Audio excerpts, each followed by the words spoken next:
दी bright physics teaching centre में आप लोग का स्वागत है। आज मैं आप लोग को क्लास 10 की केमिस्ट्री पढ़ाने जा रहे हैं। देखिए, इसमें केमिस्ट्री में जो पहला चैप्टर है वो है रासायनिक अभिक्रियाएं एवं समीकरण। ठीक है, फर्स्ट चैप्टर है क्लास 10 के केमिस्ट्री का रासायनिक अभिक्रियाएं एवं समीकरण, वही हम लोग आज पढ़ेंगे। तो देखिए, इसमें सबसे पहले हम लोग इसमें सीखेंगे जानेंगे कि रासायनिक अभिक्रिया क्या है। पहले हम लोग ये जानेंगे कि रासायनिक अभिक्रिया क्या है, और इसमें हम लोग रासायनिक अभिक्रिया के बारे में देखिए। तो सबसे पहले ये समझिए कि रासायनिक अभिक्रिया यानी कि कोई भी जो रसायन है उसकी अभिक्रिया। रसायन क्या है, जिसे हम लोग पढ़े हैं, बहुत सारे तत्व जानते हैं, यौगिक जानते हैं, ये सब के सब क्या है, विभिन्न तरह के रसायन है। तो ये उन्हें अभिक्रिया होती है। हम लोग पढ़े थे 9th क्लास में दो तरह के रासायनिक परिवर्तन, वहां पढ़े थे हम लोग रासायनिक परिवर्तन और भौतिक परिवर्तन। मतलब दो पदार्थ जब मिलता है तो उनमें दो तरह के परिवर्तन होते हैं, एक होते हैं रासायनिक परिवर्तन, दूसरा होते हैं भौतिक परिवर्तन। तो जैसे रासायनिक परिवर्तन में जो होता है उनमें अपना पहचान खत्म हो जाता है। जब दो पदार्थ मिलते हैं या तीन पदार्थ मिलते हैं, किसी पदार्थ में हो, अकेले ही उसमें अगर कुछ परिवर्तन हो जाए तो उसकी पहले वाली पहचान पूर्णतः समाप्त हो जाती है। ठीक, तो पूर्णतः समाप्त हो जाती है, नया गुण आ जाता है, नया तरह के हो जाता है, तब ऐसा परिवर्तन होता है रासायनिक परिवर्तन। और ऐसे परिवर्तन में फिर हम पुनः उसे वापस जो है पुरानी अवस्था में नहीं ला पाते हैं। तो ये होता है रासायनिक परिवर्तन, ये हम लोग 9th क्लास में सीखे हैं। ठीक, ये होता है भौतिक परिवर्तन। ये होता है कि भौतिक परिवर्तन का मतलब है कि परिवर्तन जो होगा तो इसमें भी आखिर देखा जाता है वो पहले वाला गुण तो दिखाई नहीं देगा, लेकिन गुण पूर्णतः खत्म नहीं होता है। कुछ हो सके हमें दिखाई दे भी, लेकिन अगर जैसे जिस कारक से हम लोग इस परिवर्तन को लाए हैं, जैसे ही वो कारक हटाते हैं तो फिर से वह पहले जैसा हो जाएगा।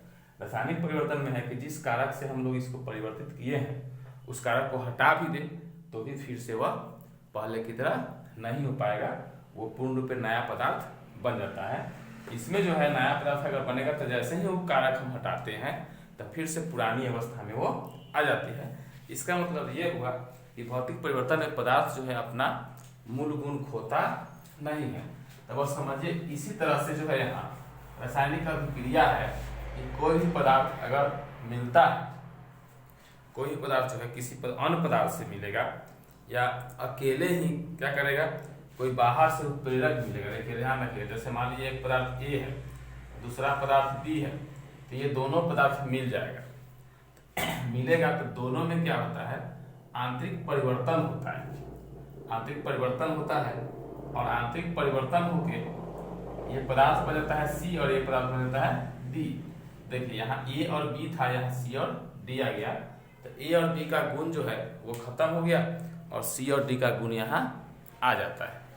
ठीक है, तो ये ऐसे हुआ। यहाँ देख रहे हैं कि दो पदार्थ मिल के दो पदार्थ बनाए हुए हम दिखा रहे हैं, लेकिन कभी कभी ऐसा होता है कि कोई अकेले पदार्थ ही अलग अलग दो पदार्थ बना लेता है, या कभी कभी कोई दो पदार्थ मिलके अकेले एक पदार्थ बना लेता है। देखिए, जब भी कभी अभिक्रिया होगा, इतना आपको याद रखना है, जब भी कभी अभिक्रिया होगी तो कोई ना कोई कारक चाहिए। तो क्या होता है कि जैसे ये दो पदार्थ है, तो दो पदार्थ जब मिलेगी तो इन्हीं में से कारक बन जाएगा कोई। इसमें कुछ तत्व है, कुछ इसमें तत्व है, तो जैसे ही दोनों मिलती है तो एक दूसरे में उत्प्रेरक का कार्य हो जाता है। हो सकता है इसमें कोई ऐसा तत्व हो जो कि इसमें कोई तत्व हो, वो जाने पर उसके साथ वो एक्टिव हो जाए। ठीक, ऐसे अकेले तो ये नहीं, इसके साथ ऐसे ही मिला तो इसके कारण ये एक्टिव हो जाता है, या इसमें कोई ऐसा तत्व है जिसके कारण एक्टिव हो जाता है। तो ऐसे करके ये जो होती है दोनों में अभिक्रियाएं होती है। लेकिन जब भी कोई पदार्थ अकेले रहता है तो इसमें कहीं ना कहीं कोई ना कोई कारक बाहर से हमें उत्प्रेरक के रूप में देना होता है, तभी अभिक्रियाएं होती है। ये ध्यान रखिएगा। जैसे यहाँ है, ये है, तो हो सकता है इसमें हमें गर्म करने पर हुआ, सूर्य से लाइट मिला, उससे हुआ, या कोई तरह से जरूर ऐसा होगा कि ये दो पदार्थों में टूट जाएगा। ठीक, और यहाँ जो है ये मिला, तो यहाँ तक जब दो पदार्थ रहेगा ना, तो उसमें उत्प्रेरक इसमें भी हो सकती है या ना हो सकती। इस दोनों पदार्थ में खुद मौजूद है कुछ पदार्थ ऐसा तत्व जिसके से की अभिक्रिया हो सकती है। ठीक, तो इस तरह से आप यहाँ याद रखिएगा कि जब भी रासायनिक अभिक्रिया जब होगी तो कहीं ना कहीं कोई कारक उसमें मौजूद होना चाहिए। तो इस तरह से जो है आप ये देखें कि कोई पदार्थ अकेले होगा या कोई अन्य पदार्थ से मिलेगा, अब मिल के नया पदार्थ बनाएगा। इसका गुण क्या होगा? पहले वाले पदार्थ से बिल्कुल अलग होगा, उसके जैसा नहीं रहेगा, तब जाके हम कहेंगे कि रासायनिक अभिक्रिया हुई है। तो देखिए रासायनिक अभिक्रिया के बारे में लिख, चलिए देखिए आपका ये रासायनिक अभिक्रिया की परिभाषा है। इसे साइंस में तो परिभाषा नहीं कह सकते हैं, समझिए कि आखिर ये उसके बारे में हम लोग कुछ कथन लिख सकते हैं। तो यहाँ क्या है दिया, इसको कहेंगे तो जब कोई पदार्थ किया है जो बताया है वही चीज लिखा हुआ है। जब कोई पदार्थ अकेले ही, मतलब कोई अन्य पदार्थ नहीं रहेगा, अकेले ही या किसी अन्य पदार्थ से क्रिया करके, बता थे कि ए है तो ये अकेले रहेगा या किसी अन्य पदार्थ से क्रिया करके, तो मान लीजिए अन्य पदार्थ में बी हो गया, बी से क्रिया करके भिन्न गुण वाले एक या एक से अधिक।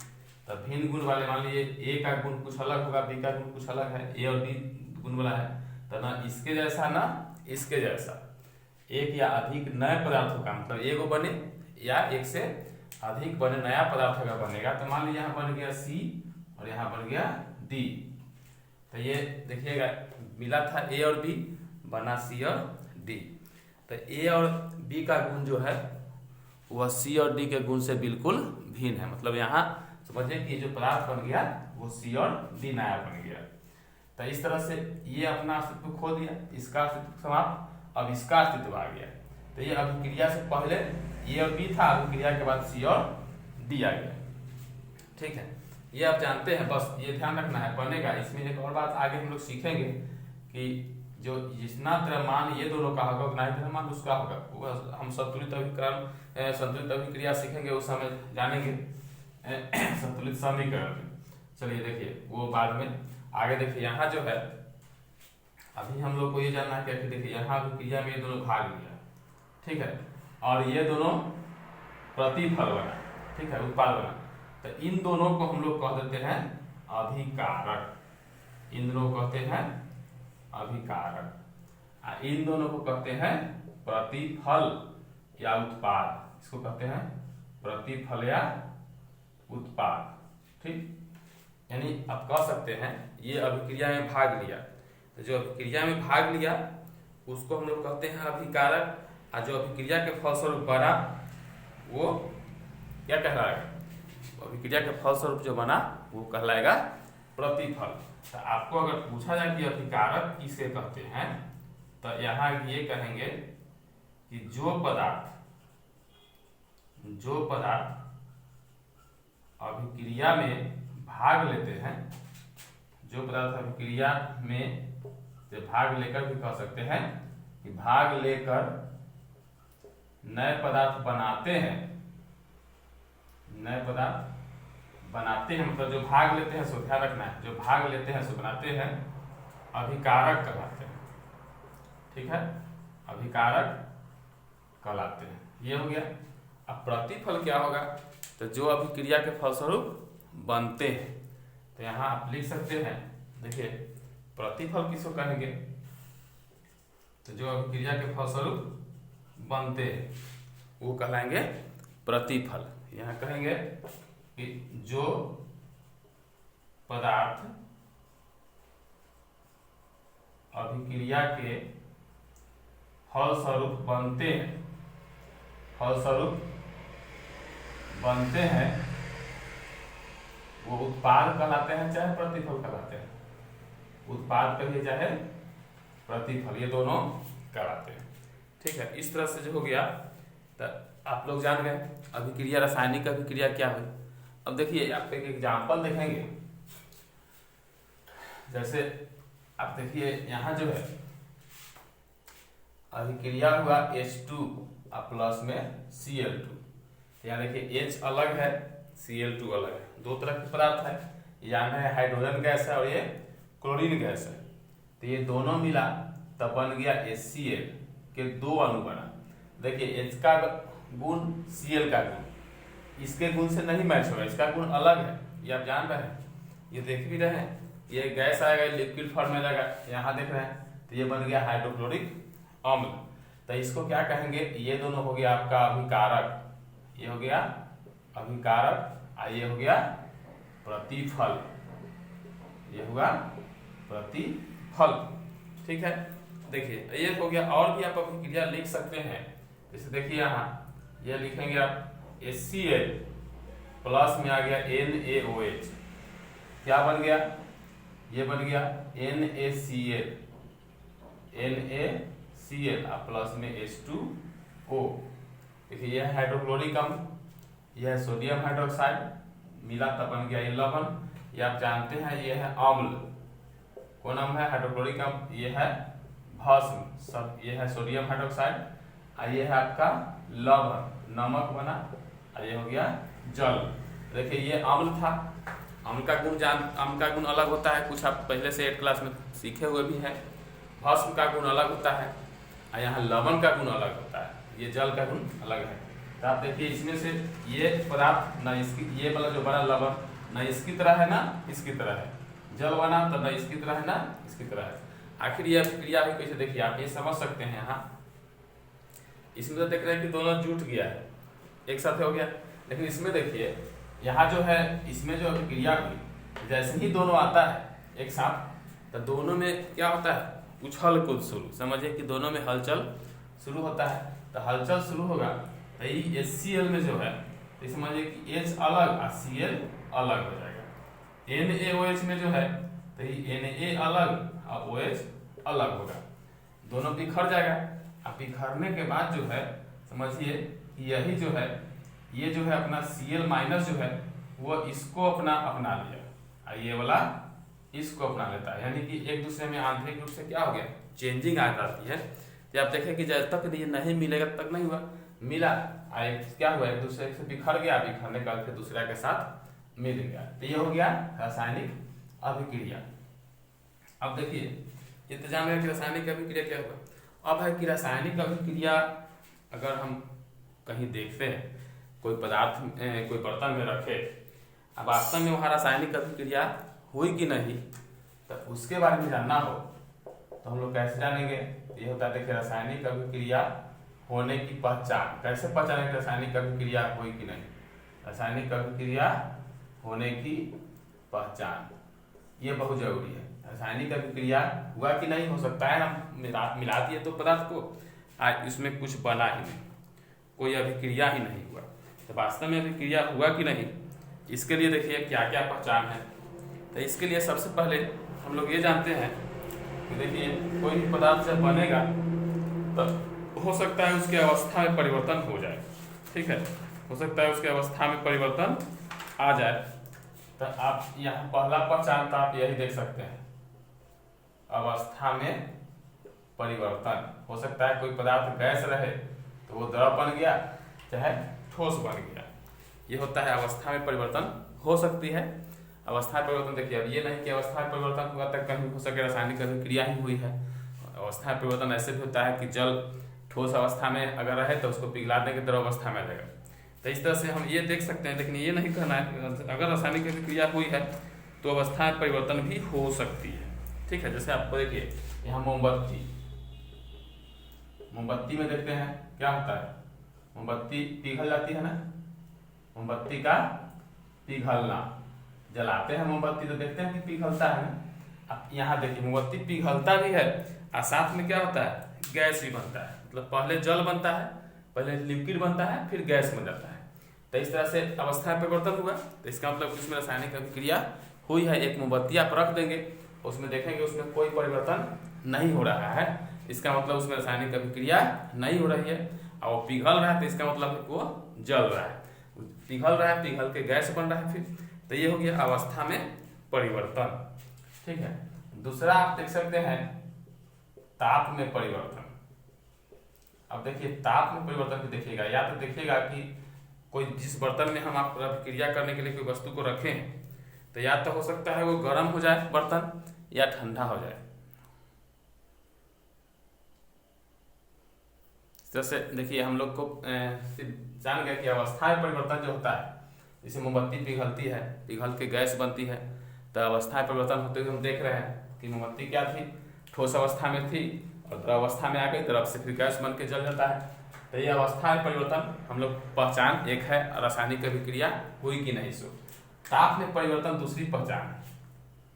कैसे देखेंगे, तो यही आप इसमें है कि या तो हो सकता है कोई पदार्थ जब अभिक्रिया करेगी तो ताप उसका घट जाएगा या ताप बढ़ जाएगा, यही ताप घट जाएगा या बढ़ जाएगा। जैसे आप देखते हैं चूना, देखिए आप देखते हैं चूना जब मिलाते हैं पानी में तो क्या होती है, चूना में पानी में जैसे मिलाएंगे वैसे ही तेजी से अभिक्रिया होगी और चूना जो है वो फपकना शुरू होता है, खदकेगा पूरा और तुरंत चूना जो पत्थर रूप में है वो फूट के और क्या होगा, पानी के साथ घुलते हुए नजर आएगा। और जब घुलेगा तो वहाँ आप गौर करिएगा, जिस बर्तन में आप चूना को रखिएगा बहुत गर्म हो जाएगा, पानी वहाँ पानी का भी बहुत गर्म हो जाएगा, उसमें भाप डालेंगे तो जल भी सकता है, तो वहाँ क्या हुआ, ताप बढ़ गया। ठीक है, वहाँ ताप कहेंगे बढ़ गया। तो जैसे आप ये कह सकते हैं कि ताप का घटना, घटना या बढ़ना। जैसे आप यहाँ देख सकते हैं कि चूना में पानी मिलाने पर, चाहे पानी में चूना कहते हैं, चूना में पानी मिलाने पर कली चूना, ध्यान रखना है, कौन चूना, कली चूना, दूसरा चूना बुझा हुआ चूना रहेगा तब नहीं, कली चूना में पानी मिलाने पर क्या होता है, ताप बढ़ जाता है ना। कली चूना में अगर पानी मिलाते हैं तो उससे क्या होता है, ताप बढ़ जाता है। ठीक है, तो ये देखेंगे पर ताप बढ़ जाता है। या आप देखेंगे पानी तुरंत धुआं की तरफ उठ जाएगा, अगर थोड़ा सा अगर चूना लीजिए उसमें थोड़ा सा 2 बूंद पानी डालिए ना, पानी भाप की तरफ उठ जाएगा। अब बहुत पानी डालेंगे तो धीरे धीरे क्या होगा, चूना जो है फूट जाएगा। ये होगा।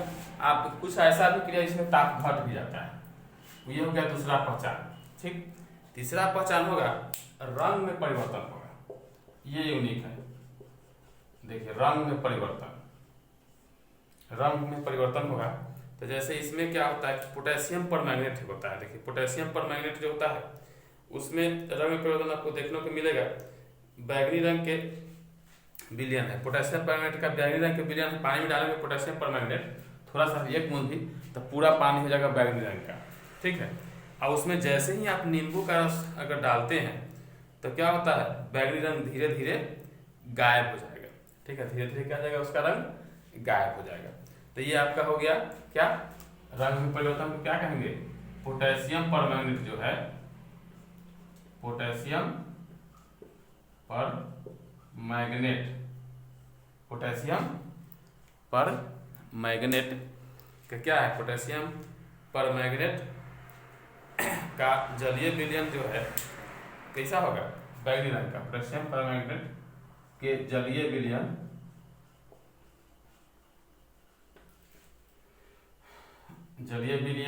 बैगनी रंग का है। कैसा है, बैगनी रंग का है,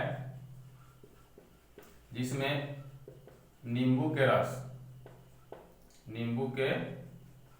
रस डालने पर बैगनी रंग गायब होने लगता है। ठीक है, ये आप है जान गए। चलिए ये तो आप जान गए कि बैगनी रंग में परिवर्तन हुआ। अब जो है ताप में परिवर्तन, अवस्था में परिवर्तन, रंग परिवर्तन। अब है कि देखिए कुछ पदार्थ अभिक्रिया जब होगी तो उससे गैस का निष्कर्षण होता है।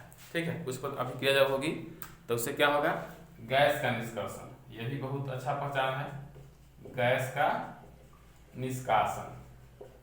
जैसे आप अभी चूना के बारे में बताए तो हम लोग चूना जो देखे तो चूना में भी जैसे ही आप पानी डालिएगा तो उसे तेजी से गैस, पानी का भाप जो है ऊपर बन के उठता है। ठीक है, तो वो होता है, वो भी गैस का निष्कर्षण ही माना जाता है। जैसे आप यहाँ उदाहरण देख सकते हैं कि जस्ता की अभिक्रिया तनु हाइड्रोक्लोरिक अम्ल या तनु सल्फ्यूरिक एसिड कराने पर हाइड्रोजन गैस उत्पन्न होती है। ठीक है। जस्ता की अभिक्रिया जो है जेन की अभिक्रिया जब HCl से होती है तो इससे क्या बनता है ZnCl प्लस में H2, तो ये गैस बनेगा। यानी आप कह सकते हैं कि जस्ता, देखिए यहाँ जस्ता क्या बनेगा हाइड्रोक्लोरिक अम्ल। अभिक्रिया मिटा दी है क्या, अभी आप लोग अभिक्रिया लिखना नहीं सीखे हैं। हाइड्रोक्लोरिक अम्ल तो क्या बनेगा यहाँ आपसे ये देखिए पदार्थ तो बनेगा है और साथ में क्या बनेगा H2 बनेगा। जिंक क्लोराइड बनेगा और साथ में क्या बनेगा H2 बनेगा। यानी क्या है यहाँ देखिए गैस की उत्पत्ति होगी। इस अभिक्रिया से पहचान में आया ये अभिक्रिया जब होती है तो उसे गैस भी निकलती है। ठीक है, यानी कुछ अभिक्रिया ऐसी होगी जिसमें से अभिक्रिया जब होगी तो हमें गैस निकलती हुई नजर आएगी। ठीक है, अब है देखिए अवक्षेप का बनना, ये हमेशा तो नहीं मिलेगा अवक्षेप का बनना। तो कुछ अभिक्रिया में जो होती है अवक्षेप भी बनता है। चलिए अवक्षेप भी बनता है, जैसे आप ये देख सकते हैं आगे सिखाएंगे कि कुछ अभिक्रिया ऐसा मिलेगा जिसमें कि दोनों रहेगा लिक्विड, जो अभिक्रिया होगी तो कुछ नीचे ठोस के रूप में जम जाएगा। ठीक है, जैसे कि आप यहीं देख सकते हैं, एक आपको एग्जांपल देते हैं अभिक्रिया।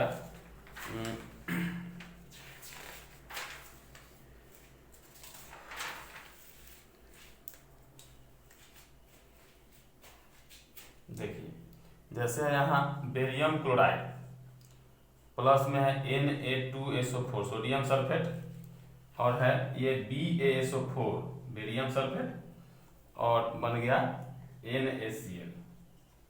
ठीक, देखिए इसमें क्या होता है ये दोनों जब अभिक्रिया करेगा तो ये जो है ये ठोस रूप में रहेगा, तो नीचे जिस बर्तन में आप अभिक्रिया कराएंगे उसमें नीचे बैठ जाएगा, तो ये कहलाएगा अवक्षेप। ठीक, तो यानी अभिक्रिया में अवक्षेप भी बनती है। आपको बस यही लिखना है, पूछा जाएगा कि अभिक्रिया होने की पहचान क्या है, तो आप यह बताएंगे अवस्था में परिवर्तन देखने को मिलेगा, ताप में परिवर्तन हो सकती है, रंग में परिवर्तन हो सकती है, गैस का निष्कासन हो सकता है, अवक्षेप का बनना हो सकता है। कोई अभिक्रिया में हमें ये पांचों मिले। ठीक है, कोई अभिक्रिया में पांचों नहीं मिले, सिर्फ हो सकता है किसी में अवक्षेप तो सब में नहीं बनेगा, अवक्षेप तो बहुत कम में मिलेगा, अवक्षेप न बने, रंग में परिवर्तन हुआ और ताप में परिवर्तन हुआ, गैस का निष्कासन नहीं हुआ, अवस्था में परिवर्तन नहीं हुआ। हो सकता है कभी अवस्था में परिवर्तन हुआ, ताप में परिवर्तन हुआ, रंग में परिवर्तन नहीं हुआ, गैस का निष्कासन नहीं हुआ, ये सब होता है। लेकिन ये जो है आपका गैस का निष्कासन और रंग में परिवर्तन और ताप में परिवर्तन जो है वो ज्यादा देखने को मिलेगा, सबसे कम देखने को आपको ये मिलेगा अवक्षेप का बनना। तो इससे हम लोग पहचान करेंगे कि रासायनिक अभिक्रिया हुई है कि नहीं।